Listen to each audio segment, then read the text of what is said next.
કોંગ્રેસ પ્રમુખ શક્તિસિંહ ગોહિલની પોસ્ટ સામે આવી કાશ્મીરમાં અટવાયેલા મુસાફરો માટે વ્યવસ્થા કરવાની તેઓએ માંગ કરી છે।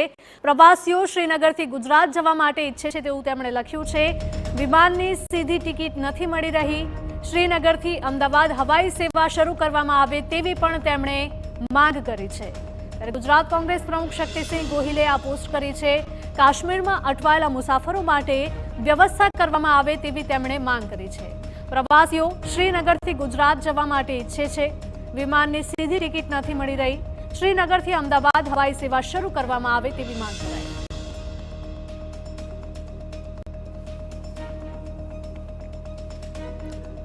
તો અનેક એવા લોકો છે કે જેઓ ગુજરાતમાંથી કાશ્મીરમાં ગયા છે ફરવા માટે, શ્રીનગરમાં પહોંચ્યા છે, પરંતુ ત્યાં તેઓ હાલમાં અટવાયેલા છે અને ત્યાં જે અટવાયેલા લોકો છે તેઓ પણ માંગ કરી રહ્યા છે કે સરકાર તરફથી ઝડપી મદદ કરવામાં આવે અને તાત્કાલિક તેમને ગુજરાત સુધી પહોંચાડવામાં આવે, કારણ કે અહીંયા વાહન વ્યવહાર બંધ કરી દેવાયો છે જેથી લોકો અટવાયા છે। તો ગુજરાત કોંગ્રેસ પ્રમુખ શક્તિસિંહ ગોહિલે પણ એક પોસ્ટ કરી છે। પોસ્ટમાં પણ તેઓએ માંગ કરી છે કે તેમને પરત લાવવામાં આવે।